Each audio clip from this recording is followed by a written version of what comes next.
জায়গাটি নর্থ ইংল্যান্ডের ইয়র্কশায়ার এরিয়ার রিপন এরিয়া।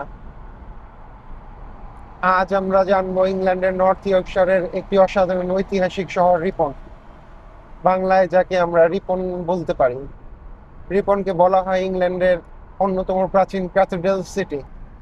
ইয়র্কশায়ারের সুন্দর গ্রামাঞ্চলের মধ্যে অবস্থিত এই শহরটির ছোট ইতিহাস প্রায় ১,৫০০ বছরের কাছাকাছি।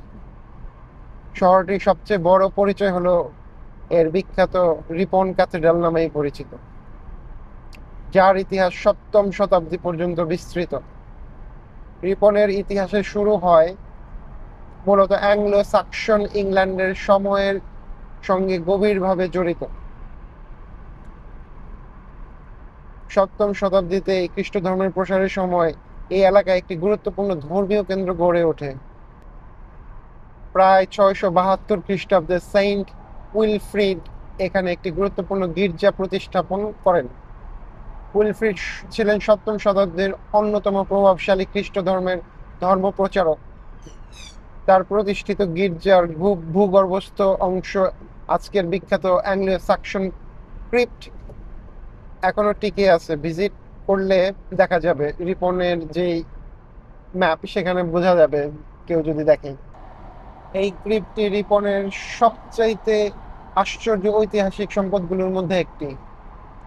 এটি ইংল্যান্ডের কোনো ক্যাথেড্রালের মধ্যে এখনো ব্যবহৃত সবচাইতে প্রাচীন নির্মিত কাঠামো হিসেবে পরিচিত। অর্থাৎ প্রায় ১৩৫০ বছর আগের একটি স্থাপত্যের অংশ আজও আমরা দেখতে পারি এই রিপন ক্যাথেড্রাল। সময় গড়ানোর সঙ্গে সঙ্গে একটি গুরুত্বপূর্ণ ধর্মীয় ও বাণিজ্যিক কেন্দ্র পরিণত হয় এই জায়গাটি।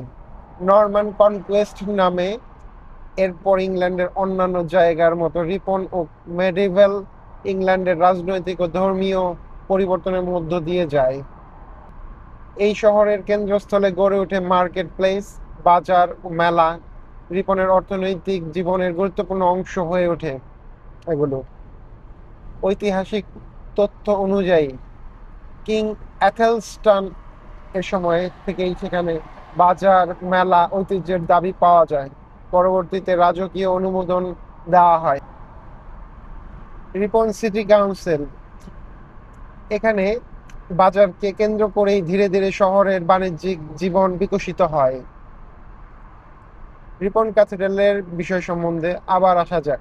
রিপন ক্যাথেড্রাল সবচেয়ে বিখ্যাত স্থাপনার কাছে রিপন ক্যাথেড্রাল হচ্ছে, যার পূর্ণ নাম cathedral church of Saint Peter's and Saint Wilfrid. বর্তমানে ক্যাথেড্রালের অনেক অংশ মেডিভেল যুগের।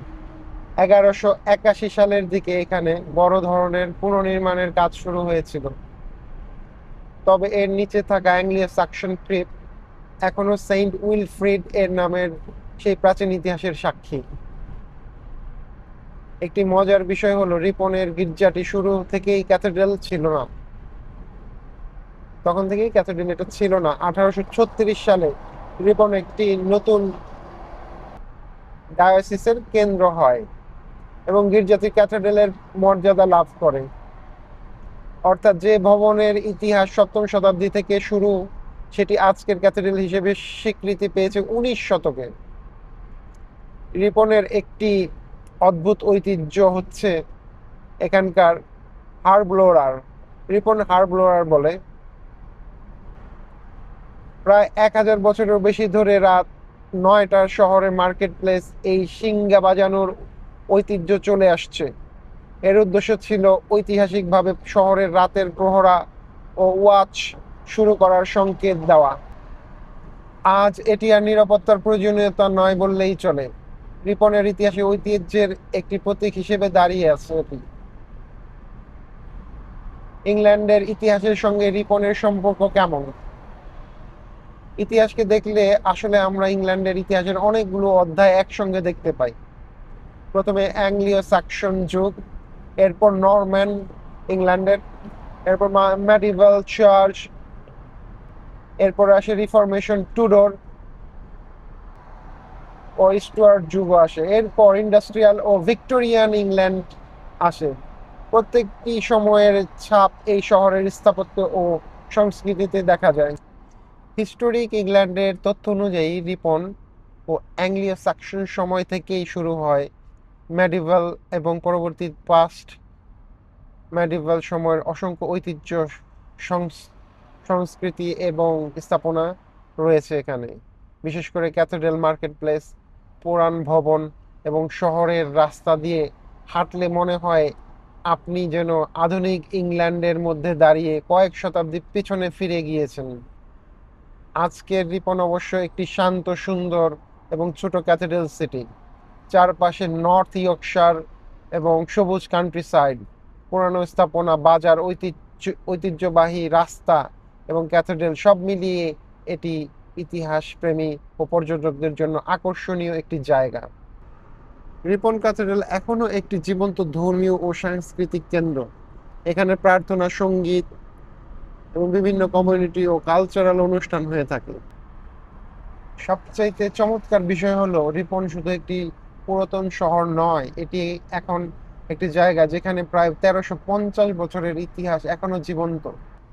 এই রিপন সিটি একদিকে সপ্তম শতাব্দীর অ্যাংলিও সাকসন স্ক্রিপ্ট, অন্যদিকে মেডিভাল আর্কিটেকচারে ভরপুর, আর তার পাশে আধুনিক মানুষের ব্যস্ত জীবন, সবকিছু এখানে এক জায়গায় মিলেমিশে আছে। তাই নর্থ ইয়র্কশায়ার ভ্রমণে গেলে রিপন অবশ্যই দেখার মতো একটি সুন্দর শহর। কারণ এখানে শুধু একটি সুন্দর ক্যাথেড্রাল দেখা যায় না, এখানে দাঁড়িয়ে আপনি ইংল্যান্ডের দীর্ঘ ইতিহাসের একটি অংশ অনুভব করতে পারবেন। এটাই রিপন, ছোট সিটি বা শহর, কিন্তু ইতিহাসে বিশাল। ধন্যবাদ। আজ আবার দেখা হবে ইংল্যান্ডের আরেকটি ঐতিহাসিক জায়গা গল্প নিয়ে।